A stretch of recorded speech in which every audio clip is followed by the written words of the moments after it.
All medical colleges may have to close down because artificial intelligence will make diagnosis by itself and treat you by itself. So, it is time the young doctors who are coming up now should focus on how you should be able to look beyond the symptoms. You must allow the deeper intelligence within you to function.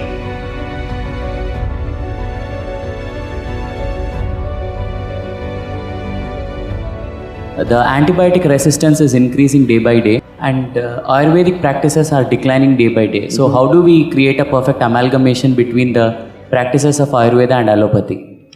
Ayurveda and Siddha and naturopathy is growing big time in the West, particularly in Europe, very big. In India, of course, it's dying because they have to approve it for us to take it. Without their approval, we cannot take it. But we must understand the difference between allopathy and these other Indian systems. Right now, an Ayurvedic doctor is going to another medical college just like you go for 4 years or 5 years or whatever. So what he's learning is a downgraded medicine, downgraded understanding. An Ayurvedic doctor or one who wants to practice Ayurveda should not go to a 4-year course. You have to invest your life in it, otherwise it won't happen. Traditionally, from childhood, they learn to feel the herbs, they learn to feel the people, the pulse and this and that. This is developing a certain intuition where we don't go by the symptoms that you're showing on your body right now. We don't see your temperature and say, this is what it is. We don't look at those symptoms. We learn to look much deeper into the system to identify what exactly is right and wrong with your system. This will take a different level of involvement. That involvement is missing right now. We're looking at things, if I do this much, I must get this job or I must get this place in the world. With this, these systems may not function very well. You must have heard this, the same medicine one doctor gives in Ayurveda and Siddha, the same medicine, in one person's hands it works very well, in another person's hands it doesn't work well because the person who gives it is as important as the medicine, because it's not working just by its chemical composition. The entire allopathic system is working out of chemical composition. Anyway, there is a danger that in the next 25 years, all medical colleges may have to close down because artificial intelligence will make diagnosis by itself and treat you by itself. Surgeries are all happening now, robotic surgeries are happening. Still human beings are needed because machines need to be upgraded. But in 25 years' time, even today, in United States, I know doctors. I saw a doctor whom I know very well. He is carrying an old BlackBerry, the first model that came, which is that thick and a huge capability. Every time any patient, whatever, he just goes there into his BlackBerry. I said, what are you looking in the phone and treating people? He said, no, Sadhguru, all my textbooks are here in this phone. I'm just looking and telling them. So if you can look, the phone can become smart enough now that it will tell by itself. If you just tell the symptoms to Alexa, she will tell you what you should do. So, this form of symptomatic treatment may become irrelevant after some time because you're just gathering data and processing it and giving an answer. This a machine will be able to do better than any human being because it can process much faster and much better and not miss anything.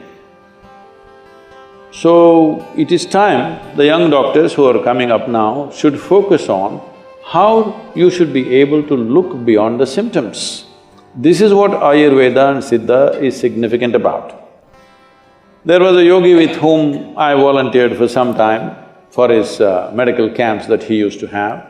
It was like a festival.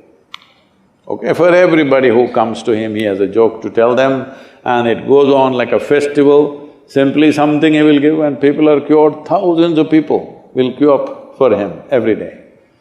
And he himself lived to be 106. So if somebody lives for 106 years of age, not in a geriatric state, fully active till the last day of his life, he must know something about health, isn't it? Hello? My great-grandmother lived to be 113, 113 years of age. I will tell you, this may sound absurd to you, but you must listen to this because if you're not open, there'll be no new learning. Well, I saw her only after she's 100, but she was still very active. She was living all by herself in an open field. She built a small temple for herself, not for a god, for herself. She built a temple and she sat in it because she felt she deserves a temple. This is very common in India, especially women, older women, built small temples, they sat there and they served humanity in a different way, in their own way. So when we went there for vacations and all, she would come home. If you give her breakfast, she will take this and put it to the ants, to the squirrel, to the sparrows, everything. Most of the breakfast is gone like this. There are self-appointed advisors who look at this and say, "You old woman, you don't eat anything, you will die." They all died.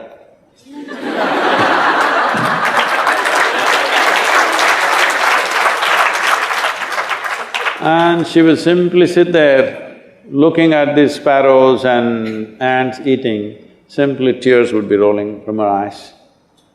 And when somebody said, "You've not eaten?" She said, "I'm full." I thought she was very emotional about the ants because I was just 4 or 5 years of age. I was going stamping the ants, chut, chut, chut. The best thing is she never stopped me. She never said, "Don't do that." She knew she's doing what she has to do for the ants are doing what they should do for their life. I am, as a child, doing what I have to do as a child. When I sometimes saw her like this and I asked, "What is this happening to you?" She would just laugh loudly and she would say, "Someday you will know." It took me over 25 years to know this, that your life is not nourished 100% by the food that you consume and things that you do. Life is a bigger phenomena than what you think in your head, much larger. Before you came, this cosmos was there, everything was working. After you and me are gone, still it'll be fine, isn't it? There is an intelligence beyond you. Don't immediately quantify it as God, this, that, because you're making a conclusion about things that you do not know. If you stay here, this is very important, if you live here clearly knowing you don't know a damn thing about anything, your intelligence will remain alert to everything. But you make conclusions, reading a book, listening to this and that nonsense, you say, "I know this, I know that, I know that." The moment you identify with your knowledge, you will become very small because it doesn't matter how much you know, still what you know is a minuscule in this existence, isn't it? But our ignorance is boundless. This is called as the intelligence of ignorance. If you always know that you do not know, your intelligence will remain super alert. Whether your body is awake or asleep, it will remain super alert.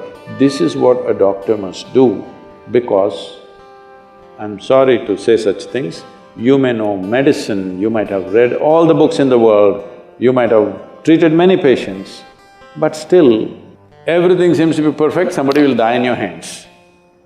Everything looks like he's going to die, he will sit up tomorrow morning. You will see this happening, yes or no? So, there is intelligence beyond you and me, there's an intelligence which makes us happen, there's an intelligence which can make a mango into a human being. If you don't allow that to function within you, if you think everything is in your head, you will become a dumb doctor. You must allow the deeper intelligence within you to function.